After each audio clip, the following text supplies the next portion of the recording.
The rancher woke before dawn, the way men on the frontier always did, with danger sitting just beneath their dreams. The fire in the hearth had burned low, leaving the cabin washed in grey shadows, and for a moment he thought he was still half asleep. Then he saw her. She stood quietly near the table, wrapped in one of his spare blankets, her long dark hair loose over her shoulders, eyes alert and steady as if she had been awake for hours. His hand moved toward his rifle by instinct, not in fear but in readiness, yet something in her calm stopped him from lifting it. She did not flinch or reach for a weapon. She simply met his gaze, proud and unafraid. Apache, he realized at once. The beaded patterns on the dress beneath the blanket and the straightness of her stance told him more clearly than words ever could. The door behind her was still barred, the window unbroken. She had not forced her way in. That unsettled him more than if she had. "You are awake," she said softly. Her English slow but careful, shaped by thought rather than habit. "How did you get here?" he asked, his voice low, the morning air cold in his lungs. She turned slightly toward the dying fire. "Because you showed mercy." The memory came back in a rush. The night before, on the lonely trail, he had found a wounded Apache man bleeding into the dirt, left behind by everyone else who had passed. He could have ridden on. Instead, he had given water, torn his own shirt for bandages, and stayed until the man's breathing faded into silence. "He was my brother," she said, and the words carried no anger, only weight. "Before his spirit left, he spoke of you to our chief." The rancher lowered his hand from the rifle. "I didn't do it for a reward." She stepped closer, the blanket slipping slightly as firelight caught her face, strong and beautiful in a way that felt untamed.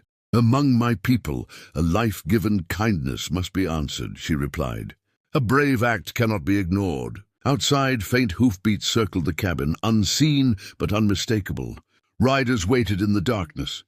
She looked at him then, not as an intruder, but as someone bound by choice and consequence. "I was sent as peace," she said quietly, "and I came because I wished to."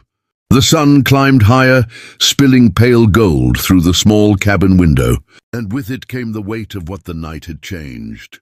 The rancher moved carefully, as if sudden motions might shatter the fragile calm between them. He set a kettle over the fire and ground coffee by hand, the familiar sounds steadying his thoughts. The Apache woman watched him from the table, her eyes following each movement, not with suspicion, but with quiet curiosity, as though she were learning the shape of a new world. "You do not fear me," she said at last. He glanced at her, surprised by the question. "I'd be a fool not to respect you," he replied. "But fear, no." She nodded, as if weighing the truth of his words. "Many men see my people and think only of blood," she said. "You did not." Coffee steamed between them as they sat, the scent filling the room. He studied her hands, calloused yet graceful, marked by a life lived outdoors. "You don't have to stay," he said again, more firmly this time. "Whatever promise your chief believes he made, I won't keep you here." A faint smile touched her lips, not mocking but knowing. "I was not traded like a horse," she answered. "I chose this path."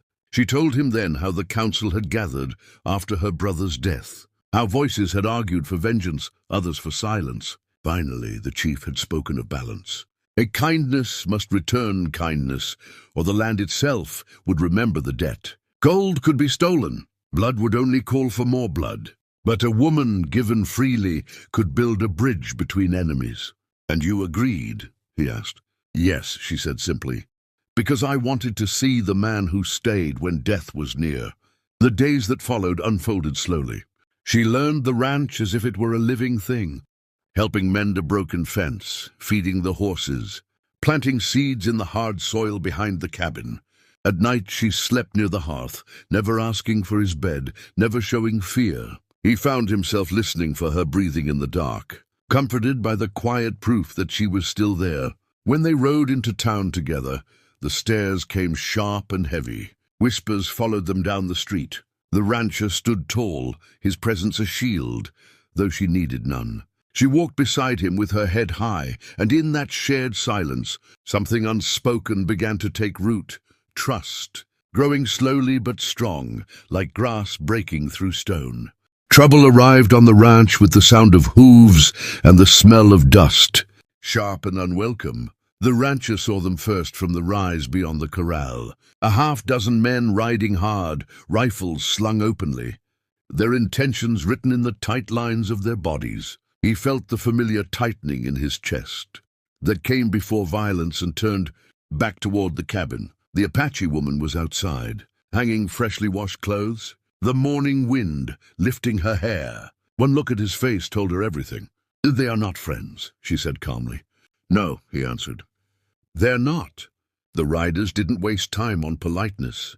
Their leader swung down from his horse, boots striking the ground with deliberate force. "Word spread you've got an Apache woman living here," he said, eyes cold and judging. "That kind of thing brings trouble. Best you hand her over before it gets worse." The rancher stepped forward, placing himself between them and her without thinking. "She's under my protection," he said. "You'll leave." Laughter rippled through the group, ugly and cruel. "Protection?" The man sneered. "From what? Folks like her don't belong on a white man's land." Before the rancher could answer, the woman moved to his side, her presence steady as stone. "I belong where I choose," she said, her voice clear and carrying. "And I chose here." The leader's smile faded. "You expect us to believe that?" The rancher felt the weight of the moment settle in his bones. "She's my wife," he said, the word coming out firm and certain. He hadn't planned to say it, but once spoken, it felt right, like a truth long waiting to be named. Silence followed, broken only by the wind. Then from the surrounding hills came a low, ominous sound, the whisper of movement. Figures appeared along the ridgelines. Apache riders emerging as if shaped from the earth itself. Weapons ready, eyes fixed on the intruders. The men from town shifted uneasily. They had expected one rancher, not an army. A voice carried across the land, strong and measured. "This bond stands," the Apache chief called out. "Harm them and peace ends today." Fear finally did what reason could not. The riders mounted up and fled, dust swallowing their retreat. When the hills fell quiet again, the rancher turned to the woman beside him. She met his gaze, surprise flickering into something warmer. "You spoke with courage," she said. He exhaled slowly. "I spoke the truth." And in that moment, the line between duty and choice disappeared entirely. The land softened with time, as if it too had accepted what had been chosen. Where suspicion once lingered, quiet understanding slowly took its place. The ranch became a meeting point of two worlds that had long refused to touch. And at its center stood the rancher and the Apache woman, bound not by fear or obligation, but by a growing sense of belonging. They did not rush into ceremony or celebration. Life on the frontier taught patience, and their bond deepened through shared labor and unspoken trust. She taught him her language in the evenings, shaping the words gently until he learned to hear meaning beyond sound. He listened to her stories of the mountains, of spirits carried on the wind, of a people who believed the earth remembered every step taken upon it. In return, he showed her how to read the sky for weather, how to calm a frightened horse, how to coax life from stubborn soil. Each lesson was an offering, freely given. When they finally stood before witnesses from both sides, there were no grand vows, no preacher, no music. A fire burned between them, and hands joined across its warmth. The Apache chief spoke of balance and honor. The rancher spoke only one sentence, simple and true, promising respect and protection. She answered with a vow of loyalty and choice.